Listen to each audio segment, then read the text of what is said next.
قال رسول الله صلى الله عليه وسلم أمرت بيوم الأضحى عيدا جعله من هذه الأمة আল্লাহর পয়গম্বর বলেন আল্লাহ তাআলা আমাকে কুরবানি দিবসকে ঈদ হিসাবে নির্দিষ্ট করার ব্যাপারে আমাকে আদেশ করেছেন।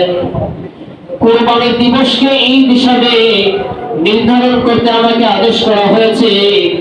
আল্লাহ তাআলা এই উম্মতে মুহাম্মদের জন্য কুরবানির দিবসকে ঈদ হিসাবে নির্ধারণ করে দিয়েছেন।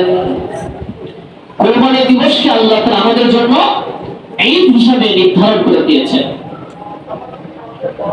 এক সাহাবী ডেকে বললেন, ওগো আল্লাহর পয়গম্বর, আরাইতা ইল্লাম আজিদ ইল্লা মানিহাতান উনসা, যদি আমার কাছে এমন কোন প্রাণী থাকে, আমি কারো থেকে ভাড়া প্রাণী নিয়েছি, গাভী অথবা উটনি অথবা বকরি দুধ পান করার জন্য ভাড়া কিছুদিনের জন্য নিয়েছি, এই ভাড়ায় নেওয়া পশু ছাড়া আমার কাছে আর কোনো পশু না থাকে, তাহলে এই ভাড়ায় নেওয়া পশু দিয়ে কি আমি কুরবানি করতে পারবো? আল্লাহর পয়গম্বর বললেন, না না না, এই ভাড়ায় নেওয়া এই পশু দ্বারা তুমি কুরবানি করতে পারবে না। ওয়ালাকিন খুয মিন শারিবাকা ওয়া তাহলিকু আনিকাকা ফাযালিকা তামামু উযহিয়াতি ইনদাল্লাহ। তবে হে সাহাবী, জেনে নাও, যেহেতু তোমার কুরবানি করার সামর্থ্য নাই, কুরবানি করার মতো পশু ক্রয় করার সামর্থ্য তোমার নাই, অতএব তোমাকে বলে দেই, তুমি তোমার হাতের নখ কর্তন করবে না, তুমি তোমার চুল কর্তন করবে না, তুমি তোমার বগলের পশম এগুলো পরিষ্কার করবে না, অবাঞ্ছিত পশম এগুলো পরিষ্কার করবে না, করবে এগুলো কুরবানির দিন কুরবানি করার পরে। ফাযালিকা তামামু উযহিয়াতিকা ইনদাল্লাহ। তাহলে এই কুরবানি তোমার জন্য আল্লাহর কাছে, এই আমলটাই তোমার জন্য আল্লাহর কাছে কবুল কুরবানির হিসাবে গণ্য হবে। সুবহানাল্লাহ। এই আমলটা করলে তারা যেহেতু কুরবানি করার সামর্থ্য রাখেন না, এই আমলটা করার ফলে আল্লাহ তাআলা তাদের আমলনামায় কবুলিয়ত কুরবানি করার সওয়াব লিখে দিবেন। আল্লাহ তাআলা আমাদের প্রতি কতটা সদয় হয়েছে, আমাদের প্রতি কতটা আল্লাহ তাআলা দয়াশীল হয়েছে, যে আমাদের মধ্যে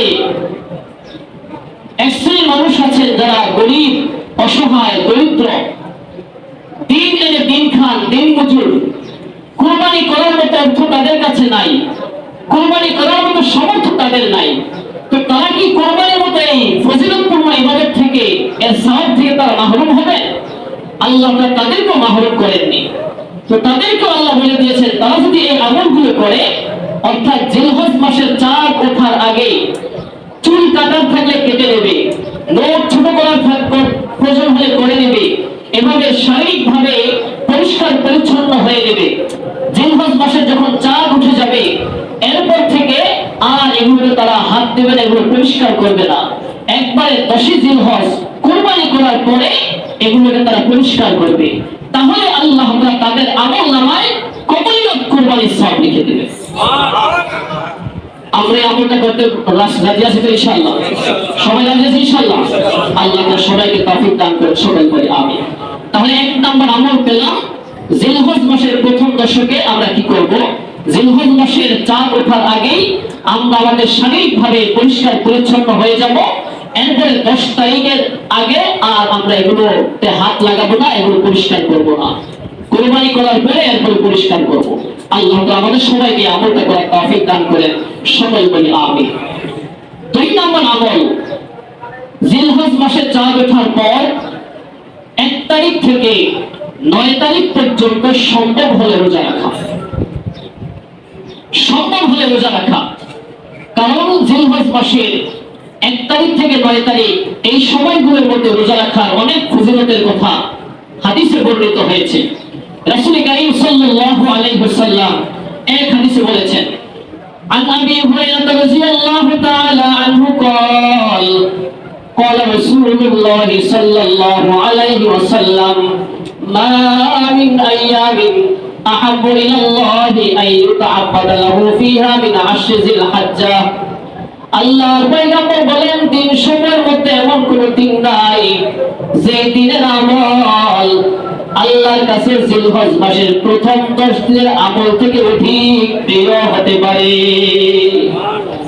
পুরা বছরের মধ্যে দিন সমূহের মধ্যে এমন কোন দিন নাই যে দিনের আমল আল্লাহর কাছে জিলহজ মাসের প্রথম 10 দিনের আমল থেকে অধিক প্রিয় হবে, অধিক গুরুত্বপূর্ণ হবে, অধিক ফজিলতপূর্ণ হবে।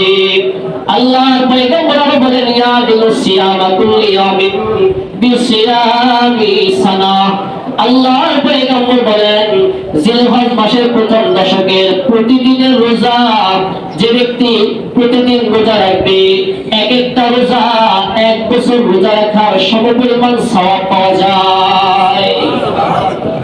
জিলহজ মাসের প্রথম দশকের প্রতিটা রোজার বিনিময়ে আল্লাহ তাআলা বান্দার আমলনামায় 1 বছর রোজা রাখার সওয়াব লিখে দেন। শুধু তাই নয়, আল্লাহর পয়গম্বর বলেন, কিয়ামা কুল্লু লাইলাতুন মিনহা বিকিয়ামি লাইলাতুল কদর। জিলহজ মাসের প্রথম দশকের রজনী, প্রতি রজনীতে ইবাদত করা, প্রতি রজনীতে আল্লাহর ইবাদত করা, লাইলাতুল কদর রজনীতে লাইলাতুল কদরে ইবাদত করার পরিমাণ সওয়াব আল্লাহ তাআলা আমলনামায় লিখে দিবেন। তাই জিলহজ মাসের প্রথম দশকের প্রতিদিনের রোজা 1 বছর রোজা রাখার সমপরিমাণ সওয়াব পাওয়া যায়। আর প্রতি রজনীতে ইবাদত করা, প্রতি রজনী ইবাদত যেন সে লাইলাতুল কদরে এভাবে ইবাদত করেছে। লাইলাতুল কদরে ইবাদত করলে যেই পরিমাণ সওয়াব পাওয়া যায়, তার আমলনামায় আল্লাহ তাআলা ওই এক এক রজনীতে ইবাদত করে ওই পরিমাণ সওয়াব লিখে দিবেন। সুবহানাল্লাহ। তাহলে আমরা ইনশাআল্লাহ জিলহজ মাসের প্রথম দশক যাদেরকে আল্লাহ সামর্থ্য দিয়েছেন, তৌফিক দিয়েছেন, আমরা রোজার মাধ্যমে কাটাবার চেষ্টা করব। আর রাত্রিগুলো কম বেশি নফল ইবাদত করার চেষ্টা করব। তাহলে আল্লাহ তাআলা আমাদেরকে হাদিসে বর্ণিত এই ফজিলতগুলো আমাদেরকে আল্লাহ দান করবে। আল্লাহ তাআলা আমাদের সবাইকে এই ফজিলতগুলো অর্জন করার তৌফিক দান করেন। সকলে বলি আমিন। বিশেষ করে 9 জিলহজ তথা আরাফার দিবসে হাজী সাহেবরা যে আরাফার দিবসে অবস্থান করেন 9 জিলহজ, প্রতি দেশে প্রতি অঞ্চলে যেই দিন 9 জিলহজ হয়, ওই অঞ্চলে ওই দিবসই হলো আরাফার দিবস।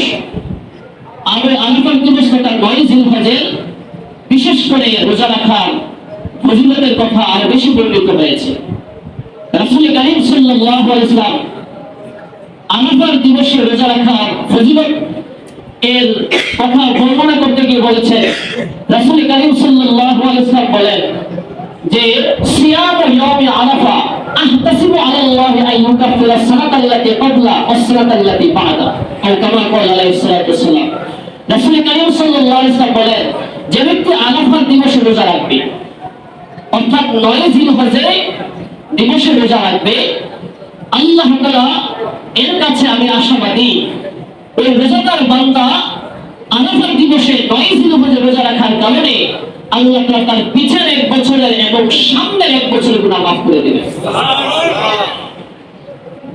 তাহলে এই হাদিস থেকে আমরা আরাফার দিবসে রোজা রাখার ফজিলতের কথা জানতে পারলাম।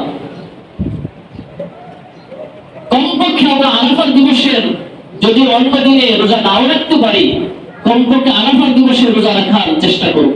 9 জিলহজের দিবসে রোজা রাখার চেষ্টা করব।